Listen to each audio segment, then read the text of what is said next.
Can values be taught? It's good to have values. People always look up to people who have values, whether in personal life or in professional life. Similarly, certain brands are called as value-based brands, whereas certain others don't have that reputation. It's good to have values, as we saw, but can values be taught? Or are you just born with good values? I'd like to share a personal example of this. There used to be this subject called Business Ethics and Corporate Governance in the Mumbai University MBA course. Unfortunately, that subject is not there now. I was teaching it way back around 2002, 2003. And at that time, a lot of global corporate scandals had erupted. Everybody was assailing the big firms, Arthur Andersen or WorldCom or Tyco, you name it. All of them shut down, Enron and the rest. And I was teaching the second year students business ethics. I said there's no sense in teaching them the theory if they're not going to actually put it into practice. So, on day one of the 13 lecture series, that's the schedule, one a week, I just asked all of them seated in the class, 60 of them, a simple question. I said, take a little sheet of paper and just write the word yes or no on it. I'll tell you the question. The question is, can ethics be taught or learned? I said, just write a yes or no, no names. Get your sheets here, I'll put it into this envelope. They got them and we just counted no names. 59 said a no and 1 wrote a yes. I still have those chits of paper at home. After that, we've closed the chapter. I didn't refer to it again. The next 13 lectures, case study after case study, real life example after real life example, of organizations looking at the short term, ignoring the consequences, shutting down overnight, lakhs of people losing their jobs, the big bosses in prison, and then in the 13th lecture, the same question was repeated. The same expectation, write a yes or a no. This time, 59 wrote a yes. It can be taught, it should be taught, it can be learned, and it should be learned. Only 1 wrote a no. Ethics can be taught, provided the right examples, the right benchmarks, the right role models are provided, positive as well as negative. Values is just not about ethics. Values are so many different values, and therefore that's the link between the values and the vision. The values that you as a leader and your organization espouse and hold dear and promote will shape your vision in a certain direction. That's the link between your vision and your values. If your values are short-term, if your values are for punctuality, if your values are for innovation, your vision will be shaped in different ways. So it's very important to have the right set of values as a leader and as an organization.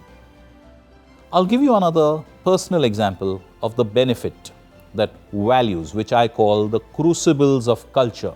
Today, culture is such an important thing that there's even a best-selling book titled Culture Eats Strategy for Breakfast.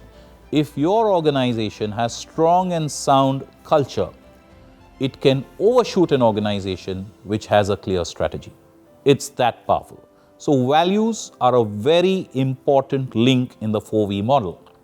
They shape your vision, backward integration, and forward integration. They lead into valor. They give you the courage.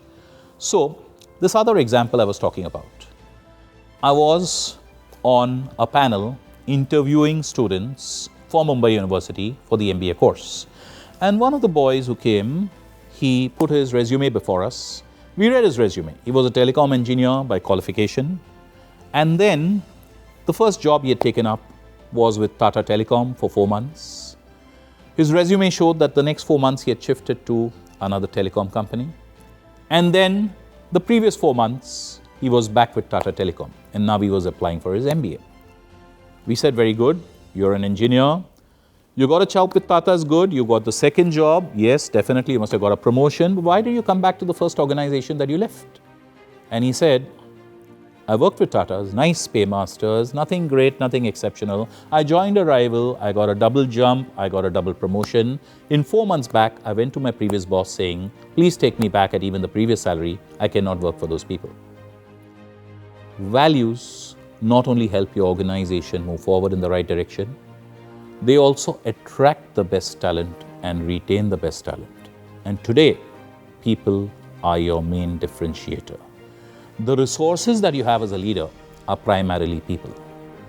So, let's see an example from the life of Mahendra Singh Dhoni. Dhoni was a superb captain. He was a great leader. Did he also demonstrate ethics and values? Multiple times. Let's see one example. ICC, the international body for cricket, which controls cricket, every year comes out with a Spirit of Cricket award. Now, cricket is a game which grew on the greens of England. It was known as a gentleman's game, and people played it not for winning, but for the sport. It has always been a place where you demonstrate sportsmanship. And now ICC was trying to get back this particular spirit of the game by giving the award. It's an annual award, as I said. So has Dhoni won it? Dhoni, for an action which he did on the field in 2011, not only won the ICC Annual Spirit of the Game Award, he won the Spirit of the Game Decade Award, which was announced in 2020, for the most value-based action on a cricket field by a lady or gent player in the last 10 years. It was during the second match of India's Tour of England. India had already lost the first match. In the second match, in the second innings, England was batting 50 runs ahead in the first, and a good pair was at the crease. It was the ball before tea, and Ian Bell, realizing or feeling that the ball had crossed the boundary, did not touch his bat on the opposite crease, but walked off for tea. And the ball had not actually crossed the boundary line. A run out was declared, and the umpires conferred, and Ian Bell was given out. And then everybody went for tea. At the tea break, Dhoni told his team, we are one down in the series. We are not doing too well in this test. Legally, we are right that we did get him run out, but I don't think this is about the spirit of the game. Let's take back our appeal. They took it back, and the umpires agreed. And the English crowd grew wild when they saw Ian Bell coming out to the crease again after the tea break. He went on to make a 150 plus and won the game for England. But the hearts were won by Mahendra Singh Dhoni for his value-based action. This is the power of values. There are so many different ways in which values can actually be demonstrated. There's this lovely little story from India where a little boy who was working or assisting in his father's grain shop every Thursday used to see his father walk away for 2 hours in the afternoon and then come back. And then one day, the boy who was kept in charge of the shop all that time asked his father, Father, where do you go for these 2 hours? He said, I go for a beautiful lecture, and if you feel that you should also be going for it, you should also be going. It's a spiritual lecture. It's a lovely discourse which happens every Thursday afternoon. And the boy was excited. The next week, the father remained back in the shop on Thursday. The boy went for the lecture. In the lecture, he heard the preacher say, these cows, these sparrows, these birds, they depend on us for protection. What do they ask from us? A little grain now and then? That's it. Blessings will be upon you if you provide it. The boy was impressed. He came back.